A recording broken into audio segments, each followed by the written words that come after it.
أعوذ بالله من الشيطان الرجيم. بسم الله الرحمن الرحيم. والذين هاجروا في سبيل الله ثم قتلوا أو ماتوا ليرزقنهم الله رزقا حسنا وأن الله لهو خير الرازقين.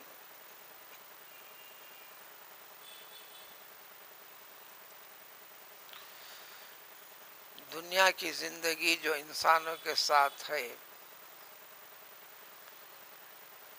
اپنی زندگی میں مختلف مقاصد کے لیے، مختلف اغراض کے لیے انسان حرکت میں رہتا ہے، اس کی آوک جاوک رہا کرتی ہے۔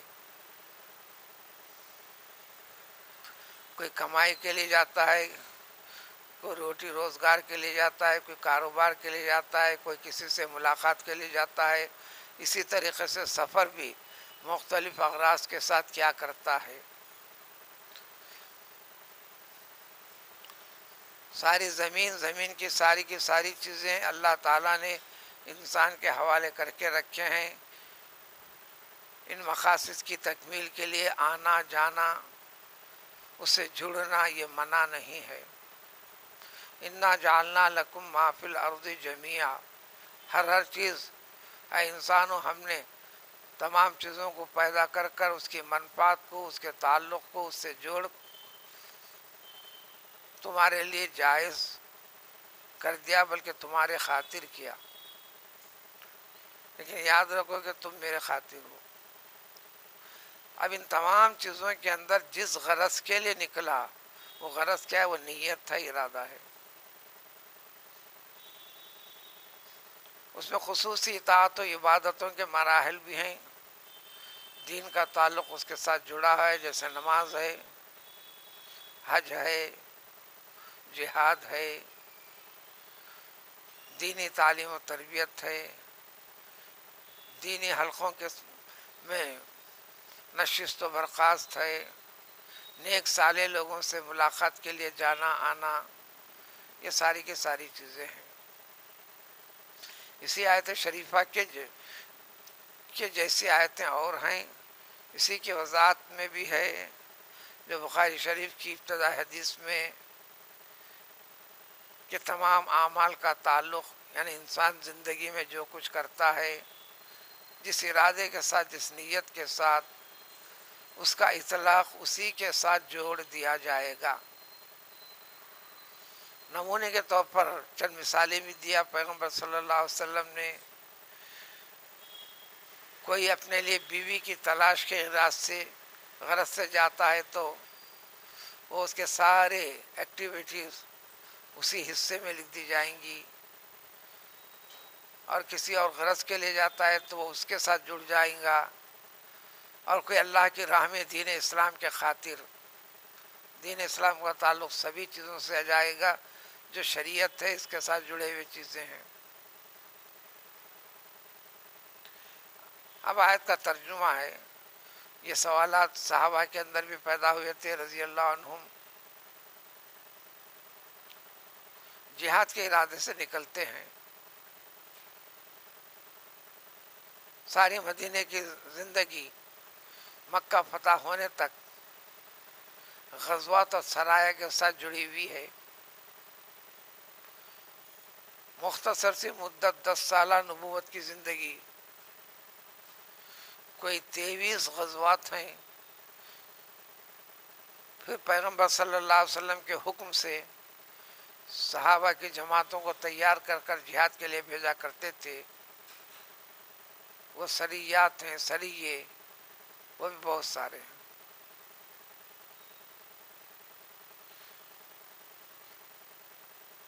مسلسل ایمان کی بنیادوں کو مضبوط کر کر ایمان کے پیام کو پہنچانے پر مشتمل تھیں۔ مکہ فتح ہونے تک جہاد جب حکم ہو جائے نکلنا ہر مسلمان پر لازم، ضروری، فرض تھا۔ استثنائی کیفیت اللہ نے عطا فرمائی تھی، نابینا کو، بیمار کو، لنگڑے لولے کو. پھر اللہ نے حکم دیا تم کو استثنائی کیفیت دیتے ہیں لیکن پھر بھی توبہ کرو، استغفار کرو. اصل میں تو فرض ہے، اجازت تمہارے لیے بعد میں دے دی گئی. مکہ فتح ہونے کے بعد جہاد کی فرضیت کو اللہ نے ختم کیا، ضرورت کو باقی رکھا. جب حالات ایسے بنتے ہیں تو پھر وہ فرضیت جیسی کیفیت لوٹے گی. تو بہت سارے نکل تو پڑے، شریک بھی ہوئے، زندہ بھی بچ کر آئے، غازی کہلائے، بہتوں کو شہادت ملی، شہید کا اجر و ثواب تعین کر دیا گیا. سب کے سمجھ میں آ رہی تھی بات، لیکن بہت ساروں کے لیے ایسی بھی شکل ہوئی، نکلے تھے جنگ میں، جہاد میں شریک ہوئے بھی نہیں، راستے میں انتقال ہوا کسی کا، یا جنگ شروع ہونے سے پہلے انتقال ہو گیا. گھر بار سب کچھ چھوڑ کر کس غرض سے نکلا تھا انسان؟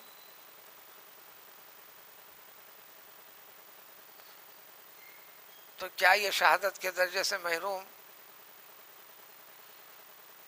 تو وضاحت کر کر اس قانون کو اللہ نے تعالیٰ نے قیامت تک کے لیے، یہ دنیا کے قائم رہنے تک مسلمانوں کے لیے قید کلیہ بتا دیا. تمہارا زبان سے اعلان یہ کافی نہیں، عمل قلبی کیفیت. تو لہٰذا جو جنگ جہاد فی سبیل اللہ کے لفظ سے آیا، جہاں قرآن میں سبیل اللہ، فی سبیل اللہ، دین اسلام، دین اسلام، دین اسلام، جہاد بھی دین اسلام کے لیے، ارادہ نیت سب کچھ دین کے خاطر. تو اللہ کا اعلان ہوا کہ یہ بھی اسی حکم میں شامل ہیں جو عملی طور پر جہاد میں شریک ہوئے، شہادت پا کر بڑا درجہ پائے، نیت کر کے نکل جانے کے بعد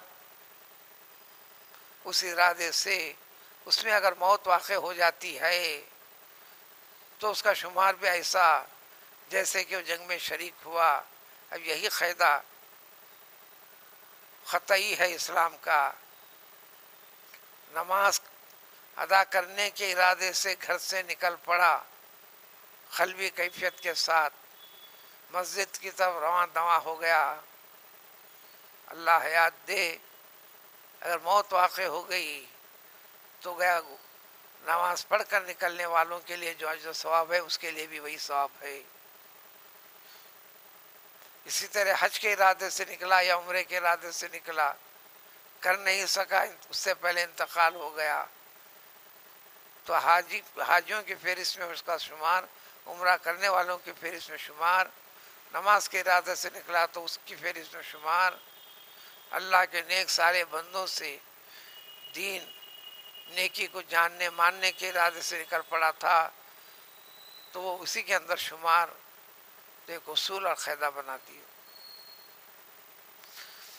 چنانچہ آیت میں بھی مفہوم ہے، وہ تمام لوگ فی سبیل اللہ، اللہ کی راہ میں، اللہ کے راستے میں، دین اسلام، اللہ کے حکم کی اتباع کے تحت جو ہے اس میں اپنے مقام سے نکل پڑتے ہیں. ہجرت کے معنی اپنا مقام چھوڑ کر آگے چلنا. وطن چھوڑ کر بھی جانا، فلاں ساری چیزیں آ جائیں گی، مگر اس کے اندر جانے کے بعد، اللہ کی راہ میں نکلنے کے بعد اگر ان کا قتل ہو جاتا ہے، شہادت مل گئی. یا عملی طور پر حصہ لینے کا، پریکٹیکل اس میں حصہ لینے کا موقع نہیں ملا، یا مر جاتے ہیں، تو دونوں کے لیے اس جیسی کیٹیگری کے لیے اللہ نے فرمایا یقیناً یقیناً.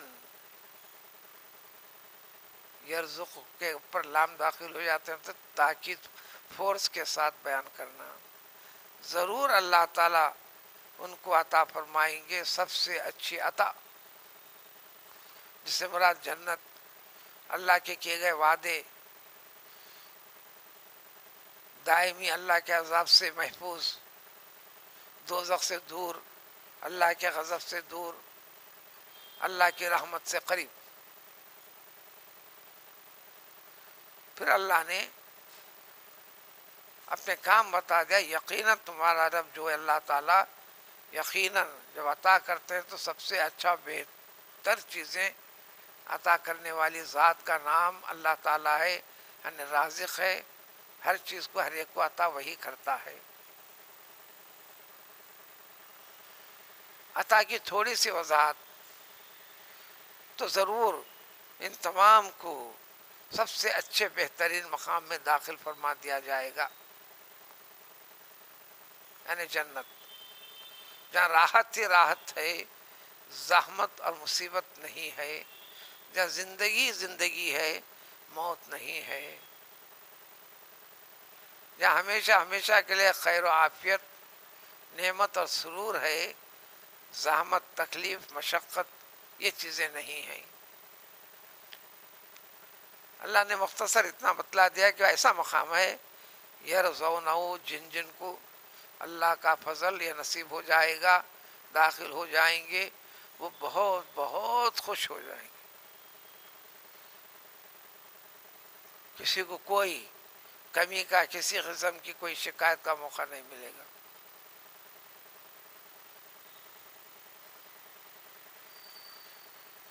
اب یہ مقام پانے والے جس ارادے کے ساتھ نکلے تھے، اللہ تعالیٰ خوب جانتے ہیں ان کو، لیکن ان ساری چیزوں کے باوجود یہ راستہ اختیار نہیں کرنے والے، نافرمانی کرنے والوں کے لیے اللہ تعالیٰ بڑے حلیم ہیں، بردبار ہیں، یعنی نافرمانی کرنے کے باوجود بھی اس دنیا میں ان کو باقی رکھتے ہیں، فوراً گرفت اور پکڑ نہیں کرتے، ایک دم عذاب میں مبتلا نہیں کرتے۔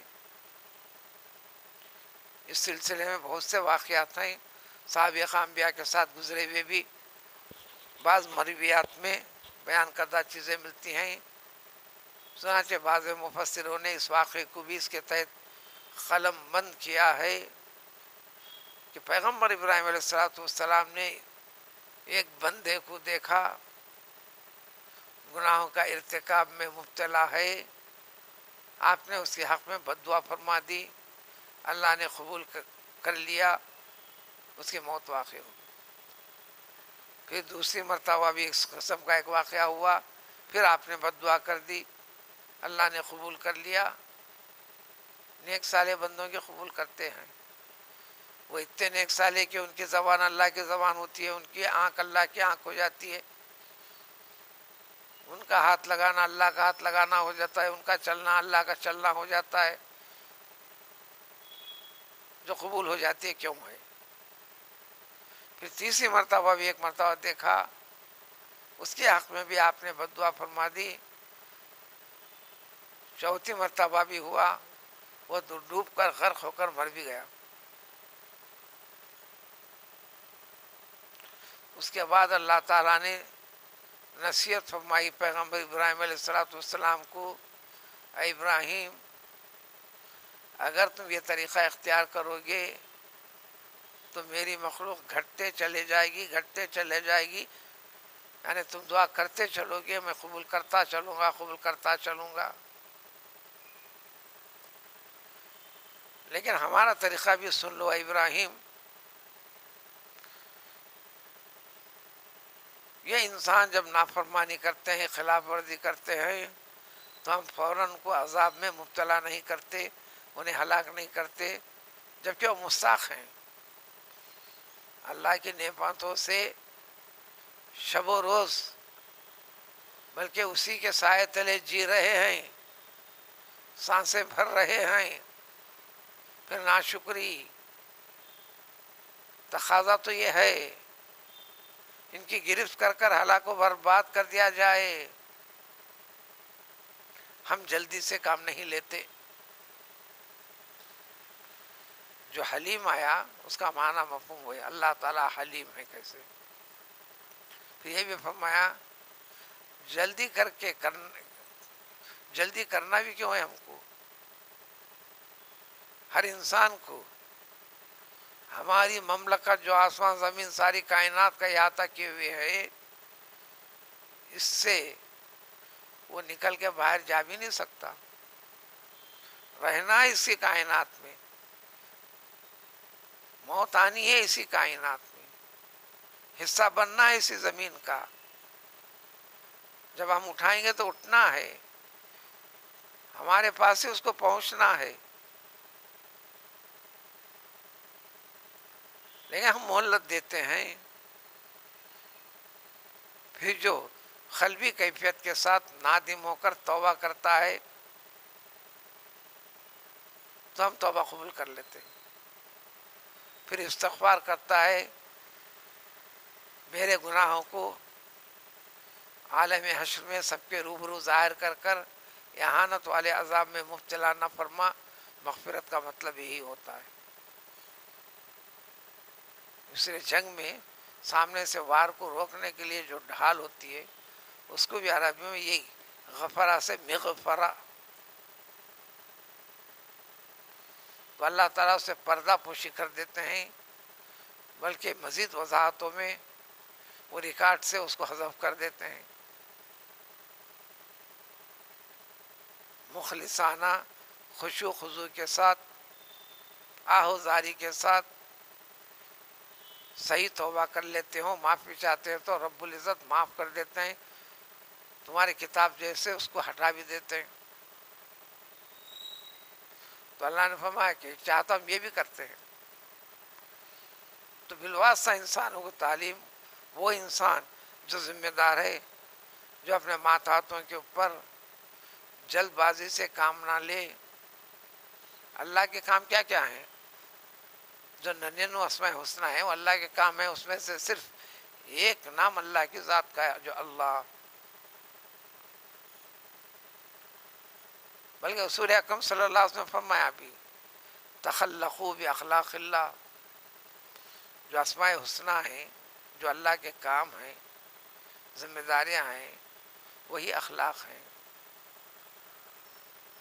تخلق تم میں ہے تو نہیں وہ عادت. تخلق جد و جہد کرو، یہ طریقہ جو اللہ تعالیٰ کرتے ہیں مجھے بھی اللہ کی مخلوق کے ساتھ کرنے کی میں کوشش کروں گا. تکلفانہ جو عادت کے خلاف ہے، اللہ کی رضا کے لیے اللہ کھلاتا ہے سب کو، تم بھی اللہ کی مخلوق کو کھلانے کی کوشش کرو. اللہ پلاتا ہے، تم بھی پیاسوں کو پلاؤ.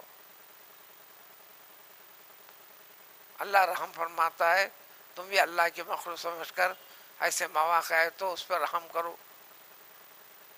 اس کو بولتے ہیں تخلق. وہ عادات و اطوار پیدا کرنا. ذالک، یہ جو ذکر کیا گیا ہے برابر ہو کر رہے گا. وعدہ حق تعالی یہ برحق ہے. اسی سلسلے کی کڑی اب عملی طور پر آپس میں رنجشیں، ایسے واقعات انسانوں میں ہوتے ہیں، خاندانوں میں پیدا ہو جاتے ہیں، دوست احباب میں پیدا ہو جاتے ہیں، معاملات میں ہو جاتے ہیں. ایک دوسرے کا گلا پکڑنے کھینچنے کا، جھگڑے کا. تصفیہ اور صورتحال کو سدھار پیدا کرنے کے لیے کیا کرنا چاہیے، کیا طریقہ اختیار کرنا ہے، تو اس کی تفصیل ابھی اگلی آنے والی آیت میں آئیں گی.